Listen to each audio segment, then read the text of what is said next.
ہم چھوٹے ہوتے تھے بچپن میں اسکول سے ایک چھٹی کرتے تھے پھر دوسری کرنے کو بھی دل کرتا تھا، دوسری کرتے تھے پھر تیسری کرنے کو بھی دل کرتا تھا۔ گاڑی اسی کا نام ہے جو چلتی رہے، ڈیوٹی اسی کا نام ہے جو ہمیشہ کی جائے۔ زندگی میں مسلسل جد و جہد کریں گے، مسلسل کام کریں گے، اس کا نتیجہ یہ نکلے گا کہ آپ محسوس کریں گے کہ آپ کا وجود جو ہے وہ بڑی صلاحیتوں والا ہے، وہ بیکار نہیں ہے۔ مسلسل کام۔ آپ انبیاء کرام علیہ السلام کی زندگی دیکھیں، صحابہ کی زندگیاں دیکھیں، اہل بیت کی دیکھیں، اولیاء اللہ کی دیکھیں، بزرگان دین کی دیکھیں، آپ دیکھیں کہ انہوں نے کام کتنا بڑا کیا ہے۔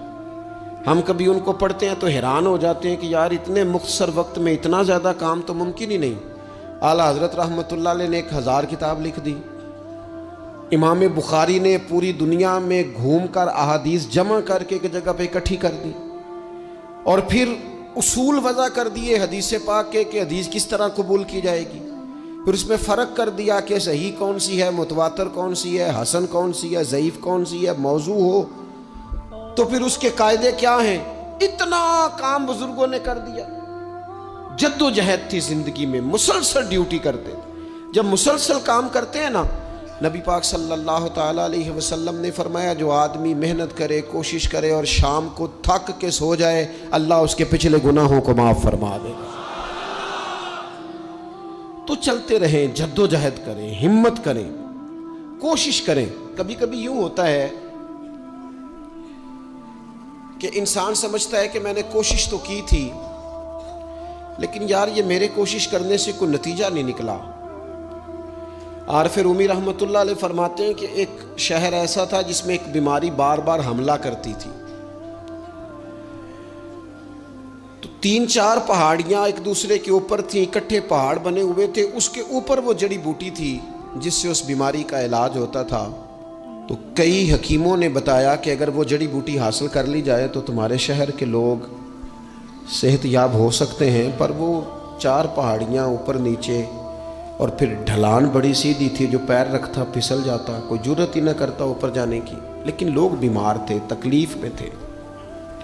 بالآخر ایک شخص نے ارادہ کیا کہ کب تک لوگوں کو بیماری سے سسکتے، تڑپتے، مرتے دیکھتا رہوں گا۔ اس نے کلاڑا اٹھایا، ہتھوڑا اٹھایا، پہاڑ کاٹنا شروع کیا کہ میں سیڑھیاں بناؤں گا اوپر جانے کے لیے۔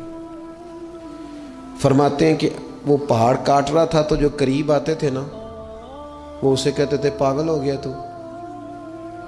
تو اکیلا بندہ کیسے پہاڑ کاٹے گا، بیوقوف ہے، چھوڑ دے۔ اس نے کہا یار تم ساتھ نہیں چل سکتے تو حوصلہ شکنی تو نہ کرو، مجھے کچھ کرنے تو دو۔ سالوں لگ گئے، ایک پہاڑ کاٹ کے سیڑھیاں بنائی اس نے، پھر دوسرا پہاڑ شروع کیا، پھر سالوں لگ گئے، اور 2 پہاڑ کاٹے تھے، بڑھاپا آ گیا، بیمار ہو گیا، موت کا وقت آ گیا۔ اب چونکہ سیڑھیاں بن گئی تھی تو 2 پہاڑ کٹ گئے تھے، وہاں تک لوگ آنے جانے لگے تھے۔ این اس وقت جب وہ دنیا سے جا رہا تھا پھر بھی کچھ لوگ حوصلہ شکنی کر رہے تھے، اسے کہہ رہے تھے خدا کے بندے کیا نتیجہ نکلا۔ کچھ لوگوں کی ڈیوٹی ہوتی ہے اپوزیشن کا کردار ادا کرنا، وہ ہر موقع پر حوصلہ شکنی کرتے۔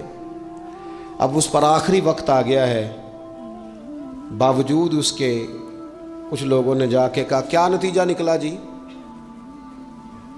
تیرے اوپر موت کا وقت آ گیا ہے، تو اوپر تک تو جا نہیں سکا، فائدہ کیا ہوا؟ وہ کہنے لگا بیوقوفو تمہیں پتہ ہی نہیں میں کامیاب ہو کے جا رہا ہوں۔ انہوں نے کہا کس طرح؟ کہنے لگا میں نے آدھا سفر آسان کر دیا ہے، اب جو میرے بعد آئے گا نا اسے 0 سے نہیں شروع کرنا پڑے گا، میں نے آدھا سفر اس کے لیے آسان کر دیا۔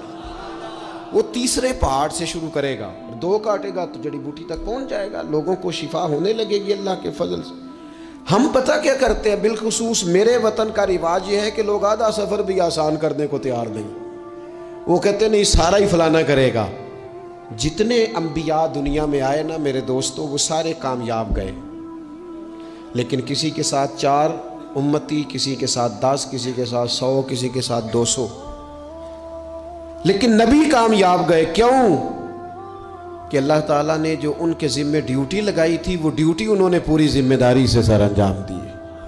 اس ڈیوٹی میں انہوں نے کبھی کوئی کمی دکھائی تو اپنی زندگی میں جدوجہد کریں، کام کریں، بیٹھ کر صرف بات نہ کریں، تنقید نہ کریں، بیٹھ کر صرف منصوبہ بندی نہ کریں. اور میرے ملک میں بالخصوص یہ کام ہوتا ہے، تبصرے کرو، چینل کھولو، تنقید کرو، اندر کی خبر لے کے آؤ، کوئی کہانی سناؤ، کوئی نئی سٹوری بناؤ، لیکن کام نہ کرو. بڑی خوبصورت بات کی شاعر نے، اس نے کہا شکوائے ظلمت شب سے تو کہیں بہتر تھا، اپنے حصے کی کوئی شمع جلاتے جاتے. لوگ تعلیم نہیں حاصل کر رہے تو بھئی آپ ایک بچے کا خرچ اٹھا لیں، کسی غریب کا آپ اسے پڑھا دیں، ایک بندہ تو آپ کی وجہ سے تعلیم یافتہ ہو جائے.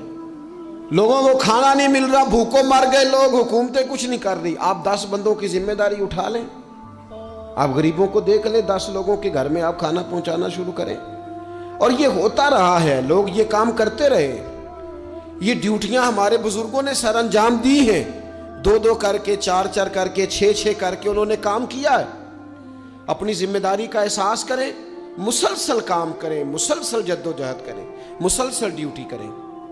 اور پھر میری تیسری گزارش آپ سے یہ ہے کہ جس طرح آپ اپنے اپنے گھر میں آپ کی ذمہ داریاں ہوتی ہیں، اور اگر آپ ذمہ داری ادا نہیں نہ کرتے تو احتجاج ہوتا ہے.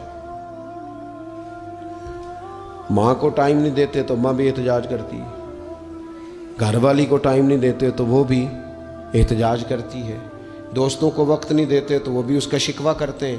تو آپ کے ذمے جتنی بھی ذمہ داریاں ہیں، آپ پڑھاتے ہیں، کلاس میں وقت پہ نہیں آتے تو اس کا اظہار کیا جاتا ہے.